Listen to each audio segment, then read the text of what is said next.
Olá, sejam todos bem-vindos à nossa jornada Mutismo Seletivo e Transtornos Infanto-Juvenil. Eu sou Francilene Torraca, sou psicóloga clínica e essa é a quarta jornada que sempre acontece em outubro pelo mês do mutismo. Serão 9 palestras, a gente vai ter início, horário do almoço e o final da jornada. Após o horário do almoço, nós vamos ter as palestrantes internacionais. A tradução simultânea vai acontecer num outro canal do YouTube para você poder assistir, para você poder ter acesso à tradução da palestrante e a gente vai disponibilizar esse link no final da manhã.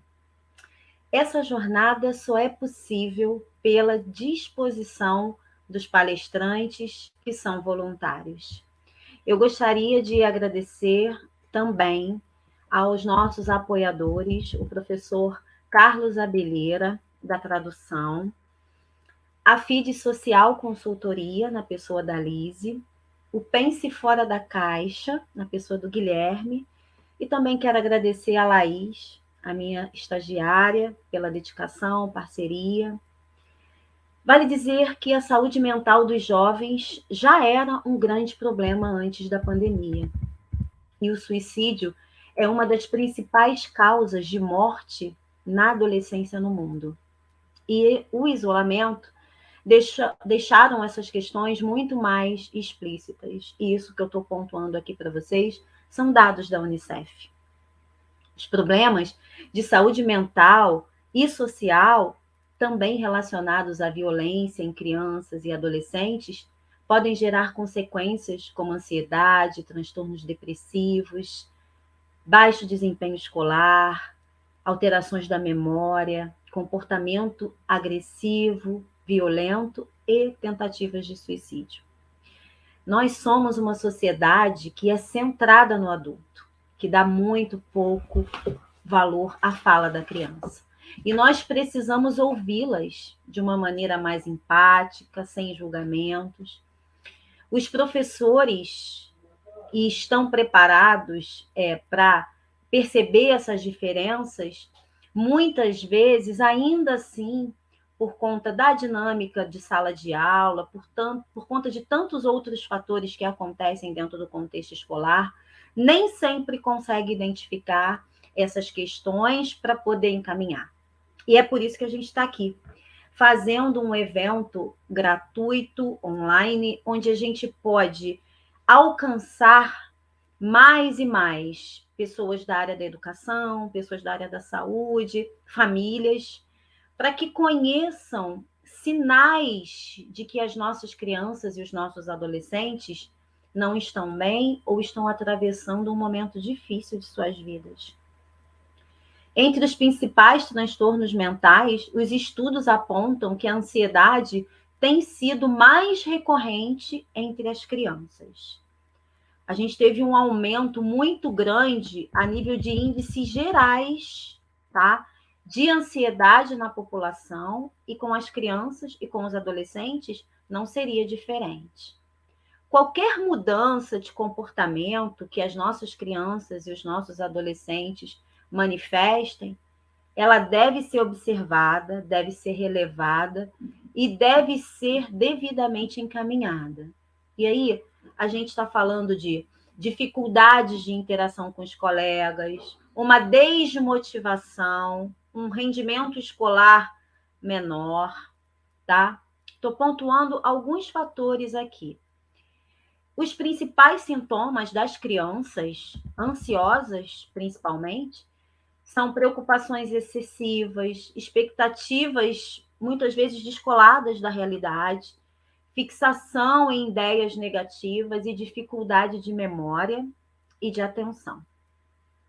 É importante a gente criar espaços como esse aqui, onde a gente pode oportunizar e democratizar informações referentes à saúde mental infanto-juvenil.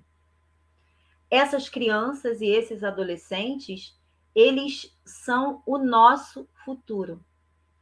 se a gente não cuidar deles nesse momento, que seres humanos a nível de saúde mental nós vamos ter nos próximos anos, né? De uma certa maneira, caminhando, né? Interagindo, servindo a nossa sociedade como um todo. Então, hoje, nós estamos aqui, eu, Francilene, toda a nossa equipe, como um chamamento para que educadores, profissionais da saúde mental, famílias fiquem atentos aos seus filhos, fiquem atentos às nossas crianças. E hoje nós vamos ter aqui uma gama de palestrantes com temas extremamente relevantes, da melhor qualidade, auxiliando vocês com informação, com conscientização, com orientação, para que a gente possa ajudar as nossas crianças. Eu agradeço por vocês estarem aqui e, nesse momento, eu vou falar um pouquinho da nossa palestrante. A Gabi, ela é uma querida, a nossa primeira palestrante do dia. A Gabi faz parte do mesmo laboratório de pesquisa, onde eu faço meu mestrado, com foco em mutismo seletivo, mas o nosso laboratório, ele estuda e ele pesquisa a violência contra a criança e o adolescente. A gente tem uma equipe de expert falando sobre essa temática, estudando e pesquisando o impacto da violência infantil, o impacto que a violência infantil traz na saúde mental de nossas crianças.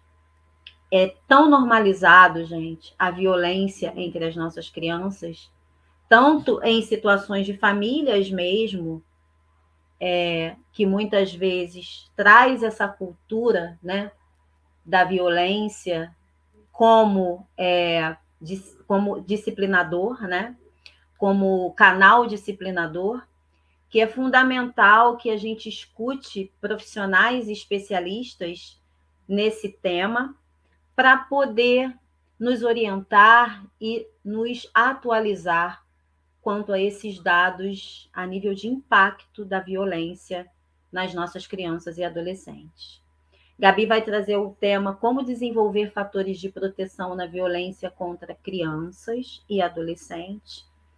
A Gabi é mestra em psicologia, doutoranda em psicologia na Universidade Federal Rural do Rio de Janeiro, é professora de psicologia e fundadora da Psicologia na Real, no Instagram.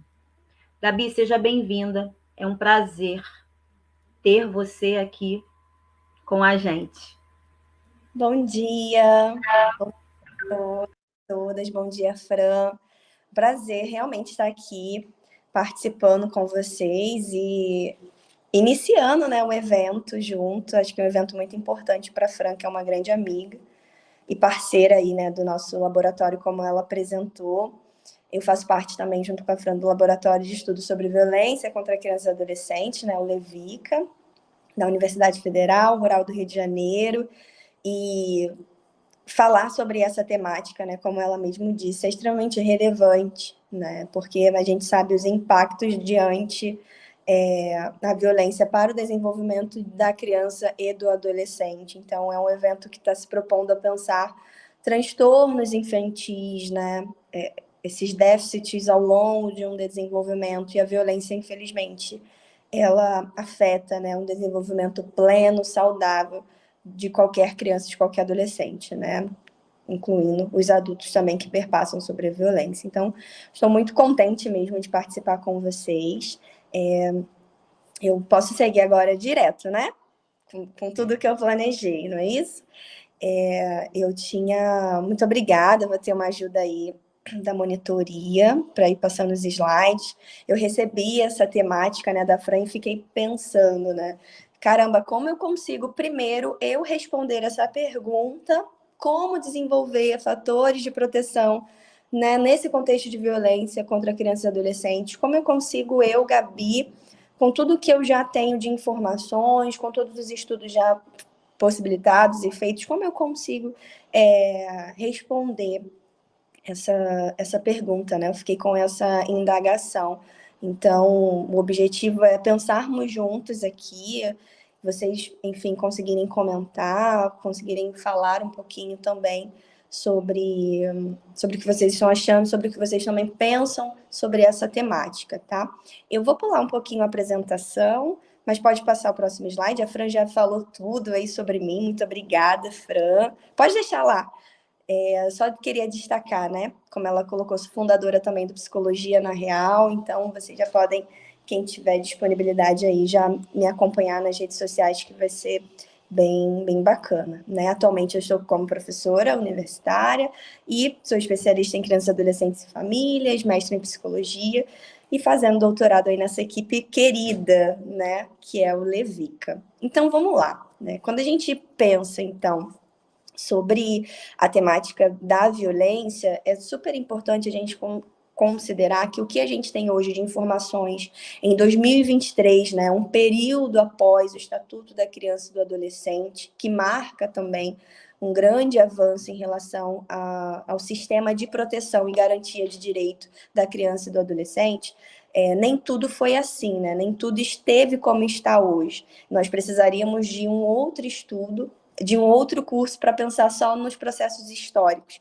mas eu só gostaria de demarcar, né, que tudo que nós temos hoje, por exemplo, né, esse relatório que eu apresento para vocês, Mundial sobre a Violência e Saúde de 2002, né, ele não só ele, mas outros materiais que eu vou disponibilizar o link para vocês também, outros materiais, outros livros, enfim, recursos que marcam o avanço, né, da proteção contra crianças e adolescentes, que foi sendo um processo totalmente estruturado, né, ao longo de uma história, né? Mas o que eu gostaria de começar falando é desse período de 2002, né, que demarca esse manual e considera, de fato, a violência contra a criança e adolescente um processo, né, multicausal, onde diversos fatores estão incluídos dentro desse contexto de violência.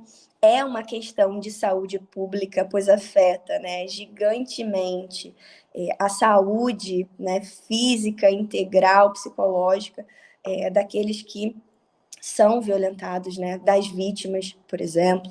E esse manual também apresenta para a gente algumas formas de tratar e de pensar sobre a violência, né, incluindo sempre um trabalho a partir de uma coletividade, de um trabalho em rede, compreendendo que diferentes esferas, diferentes profissionais, por exemplo, precisam estar assegurando, né, um desenvolvimento saudável, enfim, pleno para aquela criança que está vivenciando um período de violência. Por quê? Porque a violência é compreendido que não só acarreta custo para a vítima, para a família, para o contexto micro daquela pessoa, mas acarreta um dano para a sociedade, para o Estado, em forma macro, né? É uma causa, uma problemática que perpassa aquele que está sendo violentado e alcança, né, outros contextos mais, né, infelizmente. Então, tamanha proporção, né, a magnitude dos prejuízos e dos impactos da violência contra crianças e contra os adolescentes, ok? Então, vamos pensar um pouquinho o que eu organizei para a gente pensar, então, sobre desenvolvimento da criança e do adolescente, né? Assim como a violência, então, ela gera prejuízos, né, para a vítima, para a família, um contexto imediato e um contexto mais macro, né? Tamanha proporção, como eu disse, da violência. Quando a gente traz essa temática, como proteger, como construir de verdade fatores de proteção. Eu preciso, então, construir fatores de proteção que perpassem, né? Já trago a resposta para vocês. Construir fatores de proteção que vão perpassar todas as esferas de desenvolvimento da pessoa, da criança e do adolescente. Isso inclui um contexto mais imediato, um contexto mais distante, como políticas públicas, por exemplo, e a gente vai entender isso juntos, tá? Pode passar, por favor.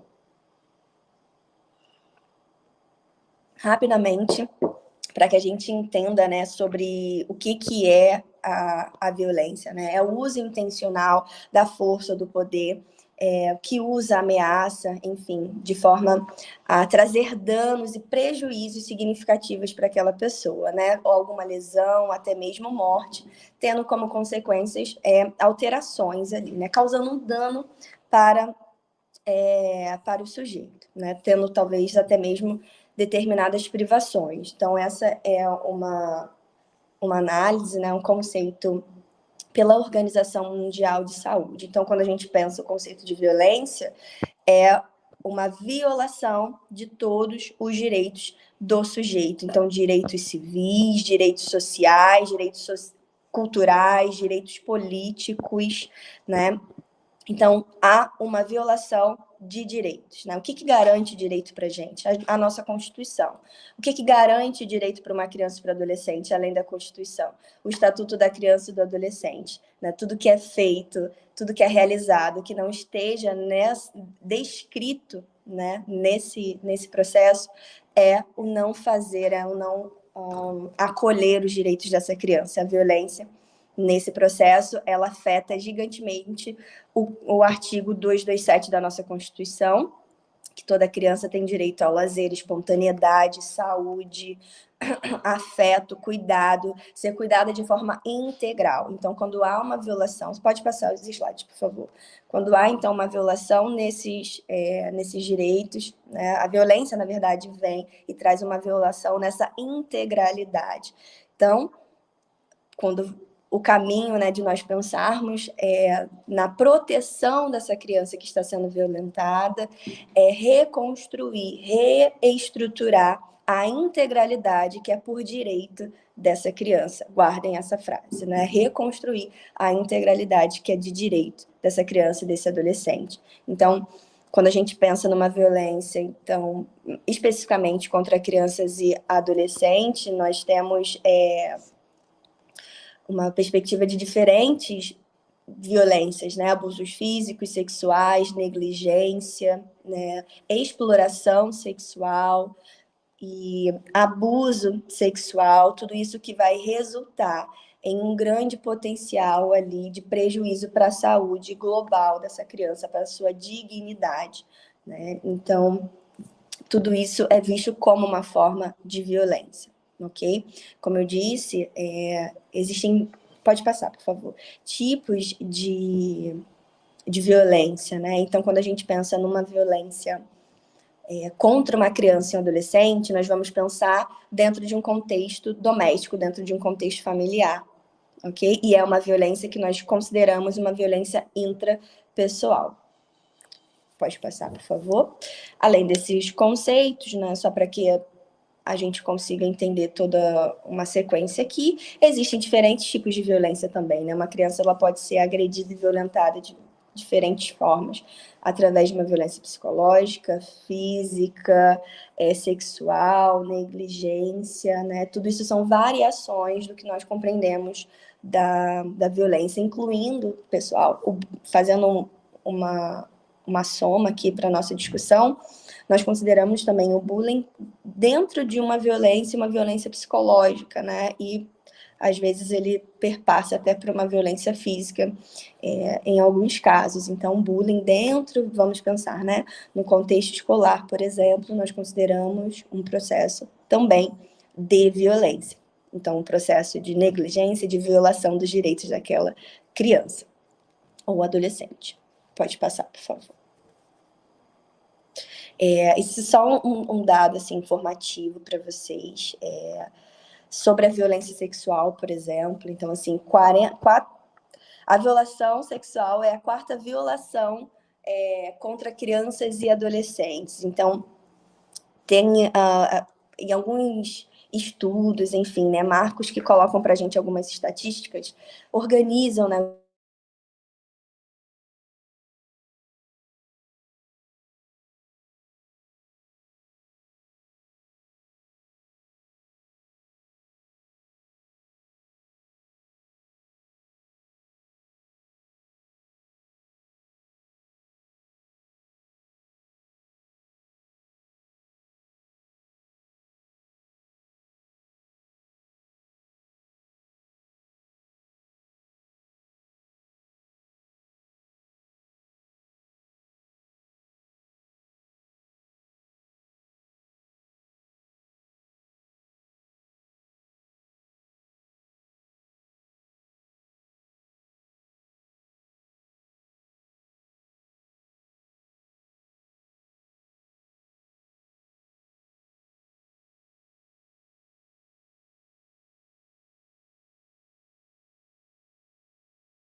Oi, tudo bem, gente?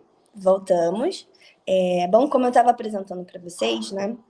Eu não sei até que ponto vocês conseguiram escutar, mas eu vou voltar um pouquinho, né? Esse quadrinho apresenta para a gente só uma frequência, né?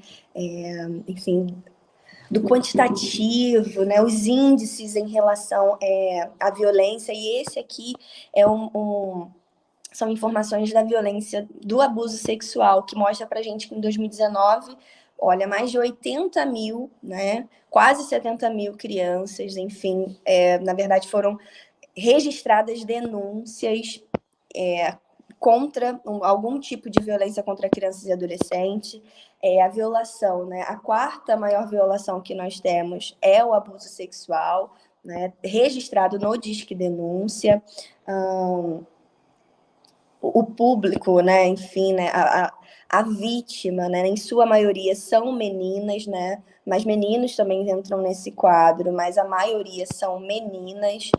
Então, a gente consegue, a partir de dados como esse, fazer diversas reflexões, diversos estudos, enfim, sobre masculinidade, sobre feminilidade, enfim, né? Isso né, após uma violência doméstica, uma violência intrapessoal, tá?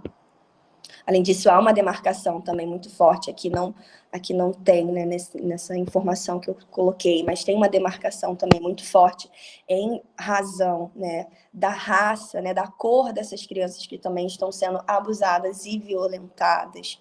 Então, em sua maioria, são crianças negras, então consideramos aí o processo de crianças negras, né, tendo a sua infância marcada por um processo de vulnerabilidade, por um processo de fato, violação dos seus direitos, né?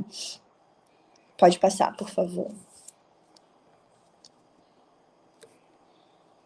Então, aqui mais um dado, né, bem atual. A gente está em 2023 e o número de denúncias subiu no início deste ano, né, 24% no Brasil.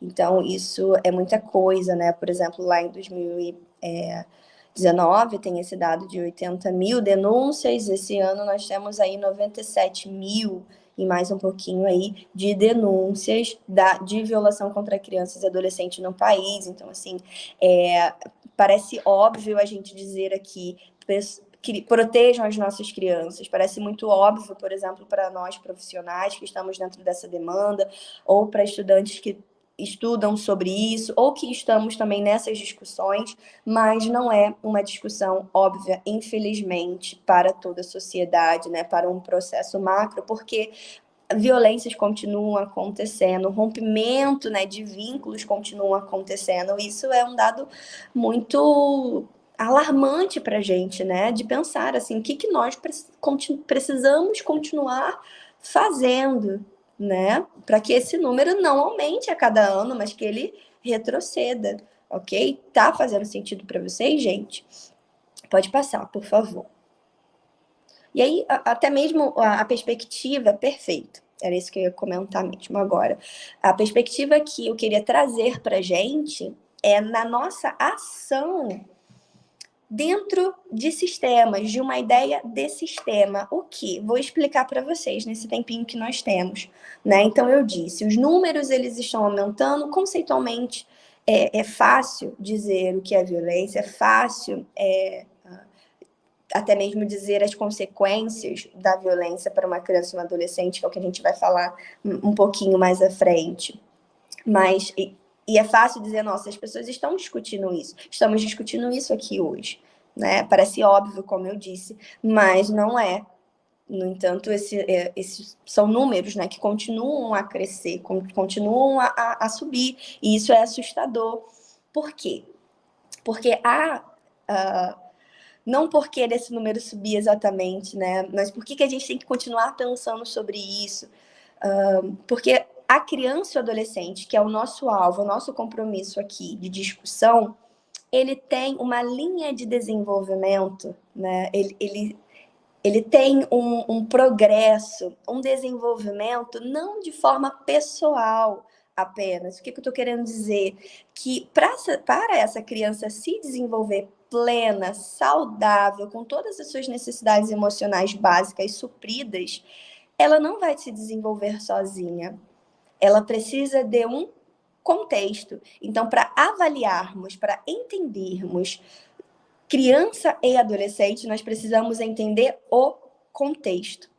Porque é esse contexto que influi sobre essa criança, sobre esse adolescente, construindo, então, fatores de proteção ou fatores de risco. Pensando nos fatores de risco, nós incluímos, né, a presença da violência como um aumento desses fatores. Então, a nossa perspectiva aqui, o objetivo é fazer um caminho contrário, né, de promover, então, fatores de proteção. Então, se eu compreendo que essa criança, que esse adolescente, ele se desenvolve em um contexto, todos os contextos que estão em processo de relacionamento com essa criança precisarão ser contextos que vão oferecer proteção para ela. Então, numa ótica bioecológica de desenvolvimento, nós compreendemos dessa forma, que uma criança se desenvolve pelo seu contexto. E esse contexto, né, vai se estabelecer processos proximais, relacionamentos, e não acontece apenas em um único contexto, em sim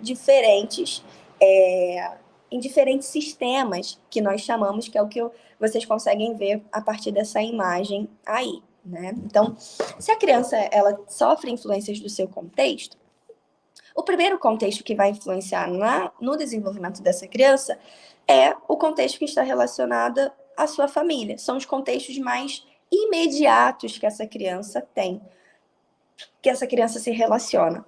Primeiramente, sua família, sua escola, os seus pares, por exemplo. Esse seria, né, de acordo com a teoria bioecológica de desenvolvimento, o primeiro sistema. Na verdade, o sistema mais imediato, onde a criança vai estabelecer relações face a face. É o que você consegue desenvolver, como eu disse, com a sua família.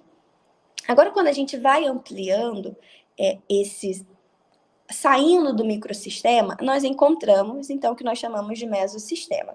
O mesossistema, ele vai ser estabelecido como a relação entre os contextos imediatos dessa criança.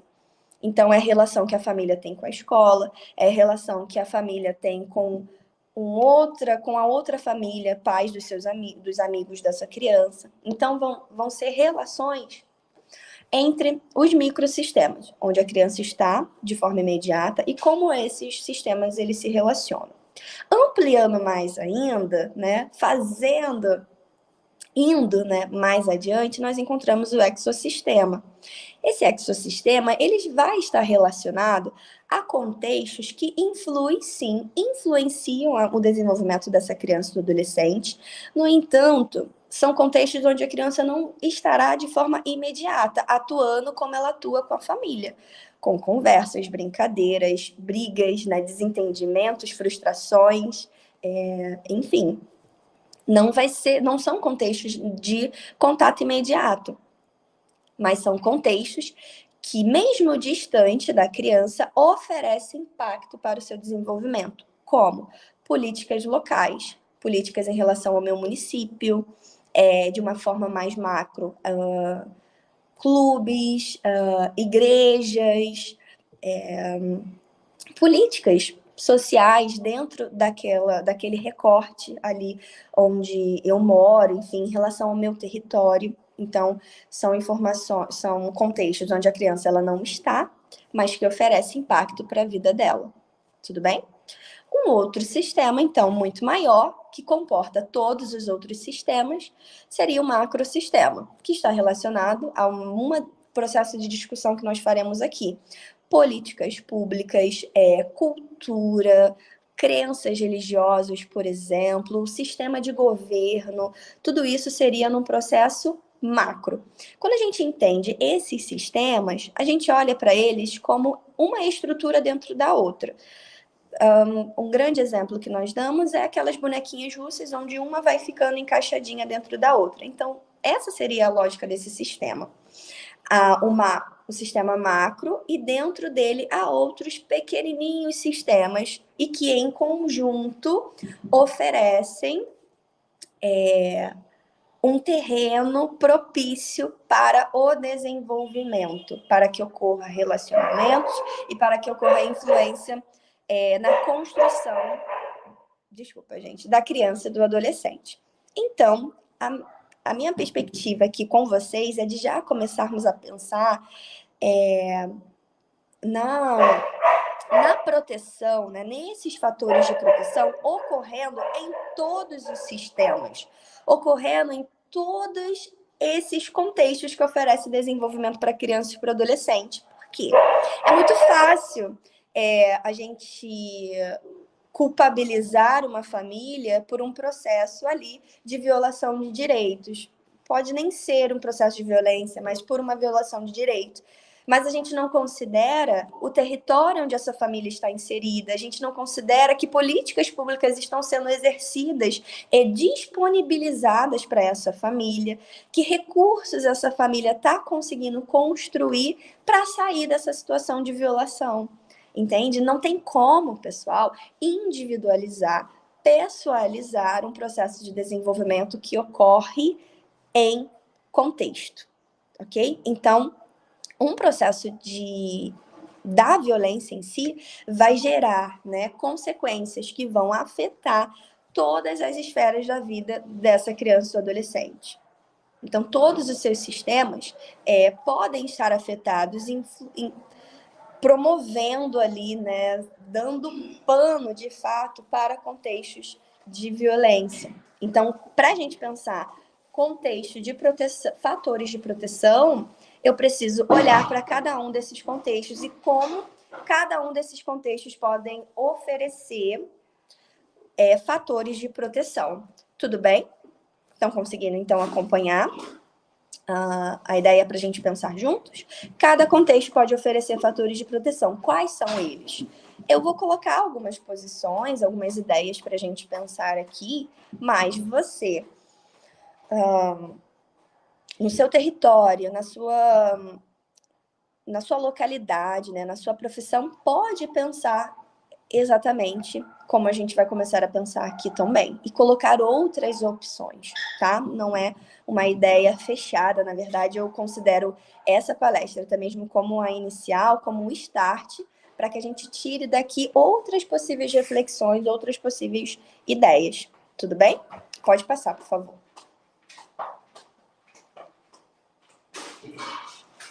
Bom, além dos impactos, né, em todas essas esferas de desenvolvimento da criança, que uma violência pode causar, considerando a magnitude, né, dessa violação, existem transtornos também que são associados, né?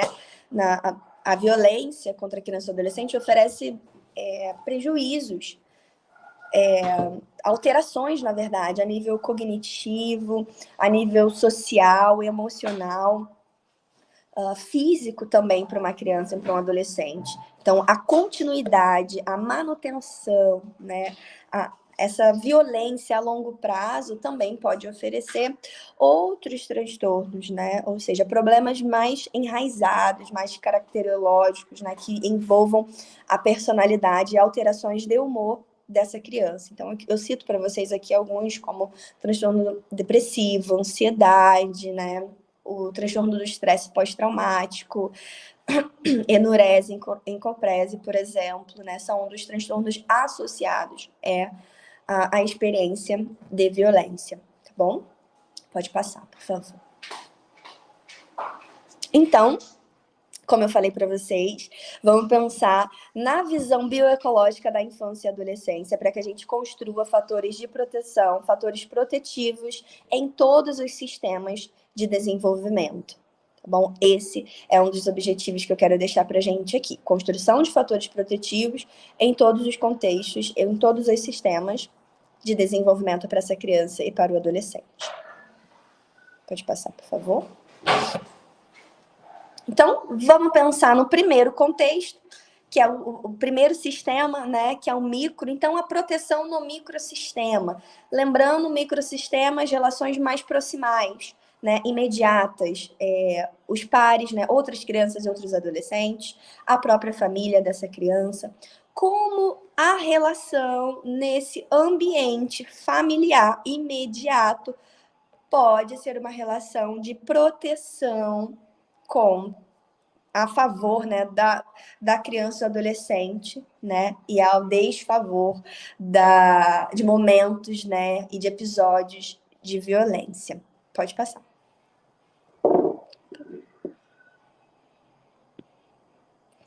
Um primeiro ponto, né, que a gente, quando pensa na infância e adolescência, é pensar que são crianças e adolescentes que necessitam de necessidades emocionais fundamentais. São necessidades importantíssimas que o contexto familiar vai suprir essas necessidades. Havendo a frustração dessas necessidades, como vínculo seguro, a sensação de pertencimento, autonomia, limites realistas, senso de responsabilidade, espontaneidade, diversão, lazer, validações das emoções, isso tudo são necessidades emocionais, né? E a família precisa oferecer um suporte para que essas necessidades sejam plenamente satisfeitas, de acordo com o nível de desenvolvimento que essa criança ou esse adolescente tem. Então, a família oferece proteção diante as situações adversas, ok? Então, é um papel dos cuidadores, ampliar, favorecer esse desenvolvimento da criança e adolescente, ok? Pode passar, por favor. Então, por que eu preciso do suporte da família? Porque crianças e adolescentes estão num processo peculiar de desenvolvimento, né? Com grandes desafios, de fato, ainda desenvolvendo habilidades importantes, principalmente em como lidar com processos de adversidades, com desafios. Então, a família é uma rede social que vai fazer com que essa criança suporte as tarefas, né, evolutivas do seu desenvolvimento. Pode passar. E aí a gente pensa, então, quando isso não acontece, quando ocorre, né, a violência, quando ocorre, então, a frustração dessas necessidades, né, considerando que não é só a violência que vai frustrar essas necessidades, tá? Mas na presença de violência contra a criança e o adolescente, há, sem dúvida, a frustração de necessidades mais importantes, emocionais e básicas para essa criança, né? Como segurança, como vínculo. Então, quando acontece, né, processos de violência, né? O que se faz nesse ambiente que era protetivo e não está protetivo mais? Pode passar, por favor. Primeiro, o que eu trouxe para vocês aqui é da gente pensar um pouquinho no processo de psicoeducação parental, de trabalhar, então, com essas famílias que têm a recorrência dessas violências, né? Que tem a presença dessa violência, tentar trabalhar as potencialidades e os recursos para que essa família saia desse contexto de violência, tá? Então, quando a gente pensa numa psicoeducação, dizer para esse pai e para essa mãe, por exemplo, que o seu filho tem necessidades emocionais que precisam ser supridas por eles e construir estratégias para satisfazer essas necessidades, por exemplo.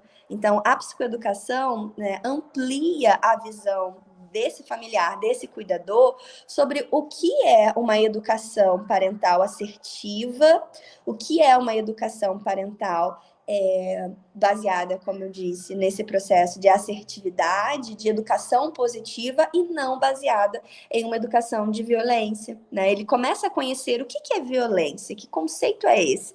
Isso que eu faço realmente é violência? Então, é ampliar o conhecimento dos familiares, né, a respeito de uma determinada temática, né, para que eles também consigam construir os seus próprios fatores protetivos dentro do contexto familiar, ou seja, construir recursos, né? Famílias, elas podem construir recursos e sair do seu contexto de violência, tá? Isso é muito possível e, na verdade, é uma das nossas prioridades, né? Antes de retirar uma criança diante de um contexto de violência, né, dependendo da gravidade, vamos considerar, essa família precisa ser organizada através de uma política pública, alcançar o seu potencial, né, uma restituição, uma reorganização familiar, isso é possível. E a psicoeducação parental, por exemplo, é uma forma de auxiliar, de promover esse processo. Tá? Então, eu explicar o que é violência e também trazer conceitos sobre o que é uma educação mais positiva, mais assertiva, tá? Dentro desse ponto, também,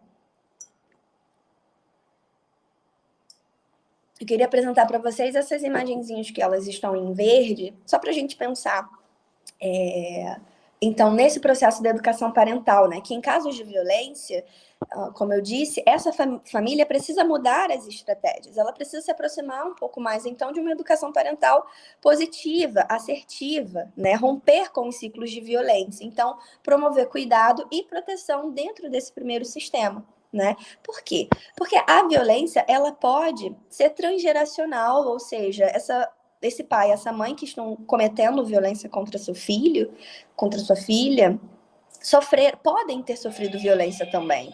E não conseguem identificar a gravidade, a magnitude dessa violação. Entendem como natural, como comum. Então, uma psicoeducação é quebrar esse ciclo de violência, como eu disse para vocês, é romper com essa continuidade de violações, que até o momento pode ser visto como natural e comum, mas não é. Então, o processo de psicoeducação consegue explicar tudo isso, né? Pode passar, por favor. Aqui eu trouxe o exemplo para vocês, meu mesmo, tá bom? Um trabalho que eu fiz com duas amigas, Ilana e Luana. Um beijo para vocês, queridas. Nós atendemos, pessoal, juntas. Cada um atendeu, né? Uma criança, eu atendi a mais velha, a Luana atendeu mais do meio e a Ilana atendeu a irmãzinha mais nova. Foram 3 crianças que sofreram violência em relação aos seus primeiros cuidadores, né? Assim, violência física bem agressiva, bem graves, né? Essas crianças, elas entraram no sistema de garantia de direitos a partir do acolhimento institucional. Não conseguiu restituir essa família. Então, o que aconteceu? Essas crianças ficaram para um processo de adoção. Um casal, né, homoafetivo, 2 mulheres adotam, né, entram em processo de adoção das 3 crianças. Então, elas começam a atender essas crianças e, devido, né, aos processos de violência que essas 3 crianças vivenciaram em suas famílias, elas tiveram consequências, e essas consequências foram aparecendo na sua relação com as suas mães, né, nesse novo contexto familiar. Então, elas tiveram muita dificuldade de entrar nesse processo de adaptação da adoção. E como nós éramos as estagiárias na época, né, e atendíamos esse caso, nós pensamos em construir um processo de psicoeducação para essas famílias, para essas mães, né, de explicar sobre a violência, o ciclo da violência e as consequências da violência que os seus filhos hoje eles estão vivenciando. Então, esse material que vocês conseguem ver aí, pode passar, por favor, foi o material que nós entregamos para as mães e conversamos sobre ele em uma reunião conjunta. Foi muito interessante, porque foi um processo realmente de psicoeducação, de ouvir a família em relação à sua angústia e ajudar essas mães, por exemplo, a não reproduzir um processo de violência que essas crianças já recebiam no processo pré-adoção. Então, foi um movimento de prevenção de violência e psicoeducação ali e promoção de práticas parentais mais educativas. E tivemos resultados, assim, muito benéficos mesmo para a relação familiar, né? Considerando a gravidade dos casos também. Pode passar, por favor. Também uma continuação. Uma temática também, né, que estou lembrando aqui, pode passar. Uma temática que eu acabei de lembrar também, que a gente trabalhou com elas, foi sobre sexualidade, né, sobre o processo de descoberta do corpo da criança, os toques que são positivos e os toques que não podem ser realizados, né? Fizemos um trabalho nesse sentido também, sobre a sexualidade, tá bom? Então, a gente chamou esse caso de Os Três Grandes, né? Psicoeducação dos responsáveis. Seguiu esses pontos, né? Falar dos toques que são permitidos, dos toques que não são, de pensar em intervenções mais específicas para as crianças, né? Compreendendo sobre o desenvolvimento, que fase do desenvolvimento elas estão, que consequências elas estão tendo agora de um processo precoce de violência. Foi, como eu disse, um caso bem interessante de trabalhar. Pode passar, por favor. Um outro programa que eu quero apresentar para vocês é o que nós chamamos de ACT, é Educando Crianças em Ambientes Seguros. É um programa que trabalha em grupo com cuidadores e oferece estratégias, né, parentais, mais educativas também. O objetivo é mudar, romper também com os ciclos de violência e prevenir abusos infantis. Pode passar, por favor. Eu deixei destacado aqui para vocês um artigo que eu fiz e publiquei falando sobre esse programa. Ele foi construído e ele é validado pela Associação, né, de Psicologia, a APA, e uma das autoras, né, que construíram se chama Júlia, né, Júlia Silva, uma das responsáveis por aplicação e até mesmo pelo treinamento de facilitadores desse programa. Vocês podem ler, enfim, esse artigo que tem mais informações também sobre esse programa, e ele está dentro de uma proteção a nível micro, ou seja, pensando na relação proximal entre criança e família. Tudo bem? Pode passar, por favor. Também deixo aqui como referência para vocês uma cartilha que o Levica, né, nós produzimos enquanto grupo de pesquisa da Rural, da Universidade Federal Rural do Rio de Janeiro. Então, está acessível de forma gratuita. Então, é um material também que pode ser usado na psicoeducação, né? Então, como a gente combate a violência? Falando sobre ela, ensinando, né, o que é um relacionamento saudável, ensinando o que é um relacionamento que venha a ser violação.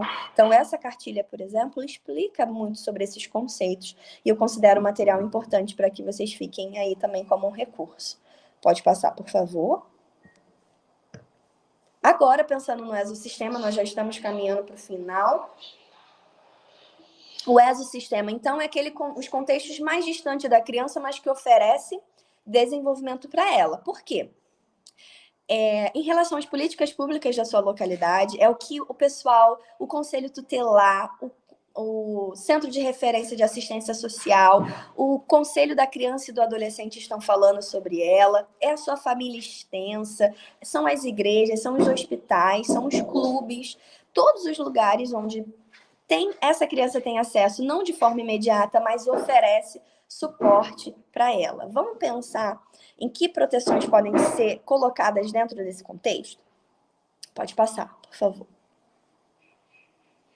Eu trouxe para vocês aqui a ideia do trabalho em rede, né, que faz muito sentido quando a gente pensa nessa articulação. São intervenções que não é um profissional apenas de uma ciência, mas de todas as ciências possíveis, pensando sobre a infância, pensando sobre a adolescência e como proteger essas crianças. Então, a gente pensa em fios, nós, laços e amarrações, essa conexão possível, que quando a gente trabalha com criança e adolescente, nós precisamos trabalhar de uma forma múltipla, porque o conceito ele é múltiplo, então essa criança também precisa de um cuidado que é múltiplo, ok? Pode passar, por favor. Pode passar. Pode passar, por favor. Isso é só um processo de sistema de garantia de direito. Para a gente finalizar, pensando na proteção a nível macro, nós estamos falando de políticas. Então, o que seriam essas políticas? Pode passar, por favorzinho. São leis, enfim, né, que vão alicerçar uma garantia de direito para a criança e adolescente, para que o que elas realmente precisem sejam organizados aonde? Na prática. Então, aquilo que eu falei com vocês lá no início, existem legislações, normativas nacionais e internacionais que são essas bases, né, para as políticas públicas. Então, pode passar. Eu vou deixar para vocês aqui esse site, né, que fala da Unicef, que esse site foi um dos melhores que eu encontrei até esse momento, que reúne todas essas normativas que seriam importantíssimo, né, que nós lêssemos. Mas o que a gente precisa entender aqui? Que políticas precisam ser construídas para favorecer a proteção desse adolescente, dessa criança, porque a família sozinha não vai conseguir dar conta. Porque eu preciso de uma base muito maior. Por quê? Porque o desenvolvimento, ele acontece em conexões de sistemas. É do micro ao macro, do macro ao micro, ok? Pode passar, por favor. Então, aqui é só para a gente pensar em relação à violência. Eu preciso reconhecer que tipo de violência é, o que essa criança está vivenciando. É um problema? É uma violência? Eu vou começar no processo de cuidado. Eu vou começar a cuidar melhor dessa criança em relação às suas necessidades, compreender do que ela precisa, inibindo práticas violentas, por exemplo, tá? Pode passar, por favor. Enfim, outras informações, até mesmo nesse site que eu disse para vocês, que traz para a gente, enfim, casos de violência, de observação de que uma violência ocorre, que a gente precisa procurar ajuda, buscar as redes de proteção, né? Buscar as redes que vai tirar, que vai ajudar essa criança a passar por essa problemática, por essa violação de direito. Pode passar, por favor. E aí era o que eu deixo essa pergunta para você, né? Como você pode fazer a sua parte? Em qual sistema você pode estar inserido para essa criança? Você está na ordem das políticas públicas? Você está na ordem das políticas mais específicas, né, de território? Ou você está no micro, né? Você tem contato imediato com crianças e adolescentes que estão nesse contexto, né? Como você pode fazer a sua parte? Essa é a minha pergunta para vocês. Enfim, se vocês tiverem um chat, eu não sei se eu consigo ver, podem colocar aí o que passa na cabeça de vocês agora, com o que vocês podem fazer diante a essa temática. Tá bom? Pode passar, por favor. E aí, para a gente concluir, vamos pensar, né? Investir em promoção, gente, de política pública, investir na saúde, investir na prevenção, de todo o risco ao desenvolvimento dessa criança. Como eu disse, olhar todos esses sistemas, qual é a falha em cada um desses sistemas e começar a reparar essas falhas. Cada um no seu contexto, cada um na sua esfera ali proporcional. Atender às necessidades dessa criança, promover, aproximar essa criança de um processo de integralidade e não de risco, né?